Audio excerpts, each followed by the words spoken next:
చిన్నారి జన్మించడంతో ఆ తల్లిదండ్రులంతా కూడా సంతోషంగా ఉన్న పరిస్థితి. కర్నూలు జిల్లా వెల్దుర్తికి చెందిన సురేష్కు తమ కుమార్తెకు దాదాపు లక్షల్లో ఒకరికి ఉండే అరుదైన వ్యాధి ఉండడంతో తీవ్ర ఆందోళన చెందుతున్న పరిస్థితి. అయితే ఏదైతే ఆ వ్యాధికి నయం కావడానికి 16 కోట్ల ఇంజెక్షన్ను ఇవ్వాలని డాక్టర్లు సూచించిన పరిస్థితి. దాదాపు 11 నెలల చిన్నారికి వైద్యం చేయించాలంటే సురేష్కు మనం చూస్తూ ఉన్నాం. ఏదైతే ఈ బార్బర్ షాప్ ఉందో ఈ బార్బర్ షాప్తోనే జీవనాన్ని కొనసాగించేటటువంటి పరిస్థితి. అయితే వ్యాధి SMA అంటే వ్యాధి సంబంధించి నరాల సంబంధిత వీక్నెస్ ద్వారా చిన్నారి తీవ్ర ఇబ్బందులకు గురవుతుంది. 11 నెలల సమయంలో ఇప్పటికీ కూడా తమ అవయవాలను కదిలించలేనటువంటి పరిస్థితి. 5 నెలల సమయంలో పేరెంట్స్ ఐడెంటిఫై చేసి ఇప్పటికీ ఆపన్న హస్తం కోసం సహాయం కోసం ఎదురు చూస్తున్న పరిస్థితి. అయితే సురేష్ తమ్ముడు మనతో ఉన్నారు. బ్రదర్ చెప్పండి, అంటే మీ చిన్నారికి ఎప్పుడు ఈ ప్రాబ్లం ఉందని ఐడెంటిఫై చేశారు? ఏం జరిగింది సార్? పునర్వికస్ట్రీకి 5 నెలలు ఉన్నప్పుడు ఈ విషయం బయటపడింది సార్. ఇది స్పైనల్ మస్కులర్ అట్రోఫీ అని SMA type 1 rare genetic disorder. ఇది లక్షల్లో కొద్ది మందికి వస్తుంది. అలాంటిది మా పాపకు వచ్చింది సార్. ఇది విషయం తెలంగాణ మా ఇంట్లో వాళ్ళందరూ ఆందోళన చెందారు. అసలు షాక్లో ఉన్నారు సార్. ఏంటి, ఎందుకు, అసలు ఇదేంటే ఏంటి, ఏం చేయాలి, ఎలా ముందుకెళ్ళాలి అని అర్థం కాకుండా చాలా భయాందోళన చెందాము. కానీ ఇప్పుడు దీనికంటూ ఒక ట్రీట్మెంట్ ఇండియాలో లేదండి, USAలో ఉంది. ఇది చాలా 16 కోట్లతో కూడుకున్న పని. ఇది ఒక్కరితో అయ్యే పని కాదు. చూస్తున్న ప్రతి ఒక్కరూ, ప్రజలు, ప్రభుత్వం అందరూ ముందుకొచ్చి సహాయం చేయాలని మేము కోరుకుంటున్నాము. మా పాపని కాపాడాలని కోరుకుంటున్నాం. Thank you sir. అంటే ఈ మధ్యకాలంలో ఏదన్నా ప్రభుత్వాన్ని సంప్రదించారా? ప్రభుత్వం నుండి ఏదైనా రెస్పాన్స్ ఉందా సార్? మేము జనవరి 10వ తేదీ చంద్రబాబు నాయుడు సార్ని కలవడం జరిగింది. సార్కి విషయం తెలియపరచడం జరిగింది. సార్ ప్రభుత్వం నుంచి సాయం అందుతుందని ఆశిస్తున్నాం. సార్ కూడా చేస్తామని చెప్పారు. ఇప్పుడు వరకైతే ఎటువంటిది ఇక్కడ రెస్పాండ్ లేదు. వస్తుందని ఆశిస్తున్నాం సార్ త్వరలో. అలానే జనసేన పార్టీ డిప్యూటీ సీఎం సార్ని అర్జీ పెట్టడం జరిగింది. లోకేష్ సార్కి విషయం కూడా తెలియపరిచాము. టీడీపీ ఆఫీస్ మంగళగిరికి వెళ్ళాము. టీడీపీ ఆఫీస్ జనసేన పార్టీ ఆఫీస్కి వెళ్ళాము మంగళగిరిలో. వెళ్తూనే ఉన్నాం సార్. సత్యకుమార్ యాదవ్ గారిని హెల్త్ మినిస్టర్ కూడా కలవడం జరిగింది. సార్ కూడా చేస్తాం అని చెప్పారు. ఆశిస్తున్నాం సార్ వస్తుందని రెస్పాన్స్. ఈ SMA డిసీజ్ ఉన్నట్లు అంటే ఎలా ముందు ఐడెంటిఫై చేశారు? అంటే మీ ఇంట్లో వాళ్ళే చేశారా లేకుంటే ఎవరినన్నా డాక్టర్ని సంప్రదించారా? ఏమన్నారు డాక్టర్ని కలవడం జరిగింది సార్. ఫస్ట్ నార్మల్గా పాప పుట్టినప్పుడు 3.5 కేజీలు ఉంది. పాప పుట్టినప్పుడు 3 నెలల పాపల అందరికీ చూడడం జరిగింది. అంత బాగుంది, అంత హుందాగా ఉంది, అంత ముద్దుగా ఉంది. ఎవరికి కూడా 3 నుంచి 5 నెలల వరకు మా ఇంట్లో వాళ్ళకి ఎవరికి ఎటువంటి డౌట్ లేదు. ఎందుకంటే పాప మంచి ఆరోగ్యంగా ఉంది. కదలికలు మెల్లగా మొదలవుతాయి అనుకున్నాం. కానీ 5 నెలల తర్వాత కూడా నార్మల్గా చేతులు కదిలించడం కానీ కాళ్ళు కదిలించడం జరుగుతుంది. అలాంటి పాప ఏం చేయకపోయేసరికి మాకు డౌట్ వచ్చి హాస్పిటల్కి సంప్రదించడం జరిగింది. కిమ్స్ హాస్పిటల్లో సార్ నార్మల్గా చూసి పాపను చూసి ఒక DNA టెస్ట్ చేయించాలన్నారు. చేయించిన తర్వాత ఈ విషయం బయటపడింది సార్. అంటే మీ బ్రదర్ సురేష్ ఇదే షాప్ని రన్ చేస్తుంటారా? మా జీవన ఆధారం ఇది ఒక్కటే సార్. మా నాన్నగారు లేరు. ఈ షాప్తోనే మా ఇంట్లో నడుస్తుంది సార్. మరి ప్రభుత్వాన్ని ఏం కోరుతున్నారు? మేము కోరేది ఒకటే సార్, ప్రభుత్వం ముందుకు వచ్చి మా పాపని కాపాడాలని కోరుతున్నాం సార్. మనం చూస్తున్నాం కదా, ఏదైతే పునర్విక చిన్నారి తండ్రి ఇదే షాపు నిర్వహిస్తూ ఉంటారు. ఈ షాప్లో ఉండే పర్సన్స్ ఉన్నారు, వారితో కూడా మాట్లాడదాం. బ్రదర్ చెప్పండి, అంటే మీ బ్రదరే ఓన్గా షాపు నిర్వహిస్తుంటారా? అవును సార్, మా బావనే ఓన్ షాపు నిర్వహిస్తుంటాడు. అతను నేను వర్క్ చేస్తుంటాం ఇక్కడ. నేను వచ్చేసి ఇక్కడ 2 years అయింది వర్క్ చేపట్టి. అతను 2 years నుంచి ఇక్కడ వర్క్ చేస్తున్నాను. అతనికి ఇప్పుడు కూతురు పుట్టి సంవత్సరం అవుతుంది. సంవత్సరం తర్వాత ఒక 3 నెలల తర్వాత బాగా ఫుల్ హ్యాపీ అనిపించింది పుట్టినప్పుడు.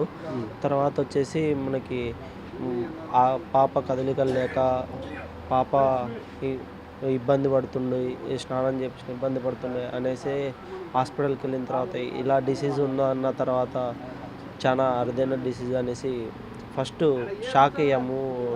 వచ్చేసి మనం ఇబ్బంది పడుతుంటాం కదా సార్, మనం అంత అమౌంట్ అనొచ్చు. ఇంత చిన్న షాప్లో మనం రోజుకి చేసుకున్న తర్వాత తినడానికి, ఇల్లు కలవడానికి పని చేసుకొని అమౌంట్ తీసుకొని చూసుకునే వాళ్ళము. మనం అంత అమౌంట్ ఎలా పెట్టి చూపించగలం అనేసి భావిస్తున్నాను సార్. అంటే ఏంటి పరిస్థితి ఇప్పుడు దాదాపు 16 crores కావాలని అంతా సోషల్ మీడియాలో కానీ ఫండ్ రైజ్ చేస్తూ ఉన్నారు. అంటే పబ్లిక్ నుండి కానీ అట్లా రెస్పాన్స్ ఉందా? ప్రభుత్వం ఏదైనా స్పందించిందా? ప్రభుత్వం అయితే ఏం స్పందించలేదు సార్. కలవడానికి అయితే పోయినారు, సీఎం సార్ని కలిసినారు. ప్రభుత్వం నుంచి అయితే ఇంకేం రాలేదు. సోషల్ మీడియా నుంచి అయితే ముందుకు వస్తున్నారు కానీ సోషల్ మీడియా అయితే ముందుకు వస్తుంది సార్. ప్రభుత్వం నుంచి కూడా కొంచెం రావాలనేసి మొత్తం పూర్తిగా ఇంజెక్షన్ వేయాలనేసి ప్రభుత్వం నుంచి కోరుచున్నాం సార్. అంటే ఈ 5 months తర్వాత ఐడెంటిఫై చేశారు కదా, ఇప్పటికి దాదాపు 11 months అవుతుంది. తర్వాత అంటే ఏదైనా ట్రీట్మెంట్ చేయించడం అలా ఏదైనా జరుగుతుందా సార్? అట్లా వచ్చేసి దాదాపు అంటే 5 నెలలలో ఇది బయటకు వచ్చింది సార్. 5 నెలలు 6 నెలలలో బయటికి వచ్చింది. రిపోర్ట్స్ రావడానికి టైం ఒక నెల టైం పట్టింది సార్ రిపోర్ట్స్ రావడానికి. వచ్చిన తర్వాత మామూలుగా అంటే ఫండ్స్ క్రియేట్ చేయాలంటే మనం అప్డేట్ చేయాలంటే ఆలోచించాం సార్. ఎట్లా బయటికి తీసుకురావాలి, ఎట్లా ఎవరిని వస్తే ఎవరిని ముందుకు వెళ్తున్నాం, ఎవరు చేస్తే ఎలా ముందుకు వెళ్తాం అనేది కూడా కొంచెం లేట్ ప్రాసెస్తో మాకేం తెలియదు సార్. ఇక్కడ షాప్లో వచ్చేసి వర్క్ చేసుకుంటుంటాం. మన ఇన్స్టాలో కొంచెం పోస్ట్లు చేసేలోపు అప్డేట్ వైరల్ అవుతుంది సార్ వీడియో. ఫండ్స్ కలెక్ట్ చేసి చేస్తున్నారు సార్. ఇంపాక్ట్ గురు ద్వారా ముందుకు వెళ్తున్నారు సార్. ఇది పరిస్థితి. మహేష్ ఏదైతే ఈ బార్బర్ షాప్ ఉందో చిన్న షాప్లో విధులు నిర్వహించుకుంటున్నారు. కొంతమంది పబ్లిక్ ఉన్నారు. బ్రదర్ చెప్పండి, వెల్దుర్తి వాసిగా కుటుంబానికి మీ వంతు ఎలా సపోర్ట్ చేస్తూ ఉంది? అమ్మాయికి ఇంజక్షను త్వరలో అందరు ముందుకు వచ్చి కొంచెం సహాయం చేస్తే బాగుంటుందని అందరం ఆశిస్తున్నాము. ప్రతి ఒక్కరైనా ఎవరైనా కానీ హెల్ప్ చేసి ఆ కుటుంబాన్ని ఆదుకుంటే, ఎందుకంటే సురేష్ వాళ్ళ నాన్నను పోగొట్టుకున్నాడు, వాళ్ళ జేబును పోగొట్టుకున్నాడు.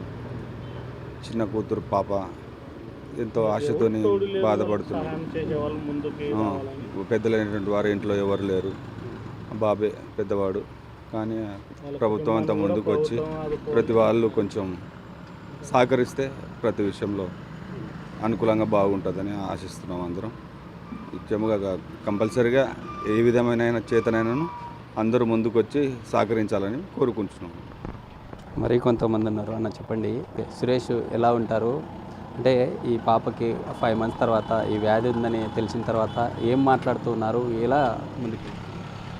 అంటే అమ్మాయికి వచ్చినాక గవర్నమెంట్ నుండి ఏమైనా సహాయం కావాలా, వాళ్ళని పెద్దవాళ్ళని కలచాలి, ఎవరి నుండి సాయం పొందుతున్నాం. హాస్పిటల్లో ఖర్చులు మోసి చాలా ఇబ్బందులు పడుతున్నాడు అబ్బాయి.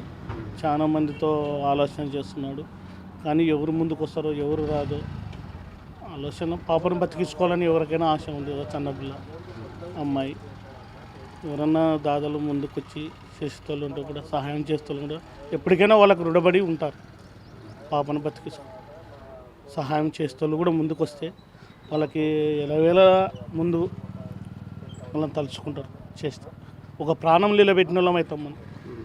ఒక ఆప్షన్ సామాన్యంగా అంటే మనం ఎట్లన్నా కానీ దయచేసి గవర్నమెంట్ని కోరుతున్నాము, చేస్తారు. లైఫ్ ఉంటుంది కదా అని కొంచెం మేము ఆలోచిస్తున్నాం. చిన్న పాప కదా, చిన్న పాప కొంచెం ఫ్యూచర్ బాగుంటుంది, ఒక నిండు ప్రాణాన్ని మనం నిలబెట్టాలి. ఇట్లా మేము ఆలోచన చేస్తాం. ఇట్లా ప్రెస్ మీట్ వచ్చి పిల్లలు ఇది కోట్ల సమస్య కాబట్టి ఇది సామాన్య మానవునికి సాధ్యం కానిది. మనందరం తలుచుకుంటే పాపని కాపాడగలం. గవర్నమెంట్ కూడా కొద్దిగా సహకరిస్తే కొద్దిగా బాగుంటుంది పాపకి. అది ఆ విధంగా కోరుకుంటారు. పెద్ద మనసు చేసుకొని ముందుకు రావాలని మంది 10 చేతులు వేస్తే కూడా పాప బాగుంటుంది అని ఆ పాపని కాపాడుకోవాలని కోరుకుంటున్నాం సార్. అందరూ బాగుండాలి. లక్షల్లో ఒకరికి వచ్చే ఈ డిసీజ్ ఏదైతే ఉందో SMA అనే డిసీజ్, దాన్ని దాదాపుగా 5 months తర్వాత ఐడెంటిఫై చేశారు. ఇప్పటికీ దాదాపు 11 months పునర్విక స్త్రీ సహాయం కోసం తమ కుటుంబ సభ్యులంతా కూడా చూస్తూ ఉన్నాము. ఇప్పటికైనా అంతా పబ్లిక్ కావచ్చు లేదా ప్రభుత్వాలు స్పందించి తక్షణమే పునర్విక స్త్రీకు ఆ 16 కోట్ల ఇంజెక్షన్ ఏదైతే ఉందో ఇంజెక్షన్ ఇచ్చి తమ కుటుంబాన్ని ఆదుకోవాలంటూ కూడా స్థానికులు కోరుతున్న పరిస్థితి. ఇప్పుడు రావుతో శ్రీరామ్, బిగ్ టీవీ, వెల్దుర్తి నుంచి. For more videos like this, subscribe Big TV channel.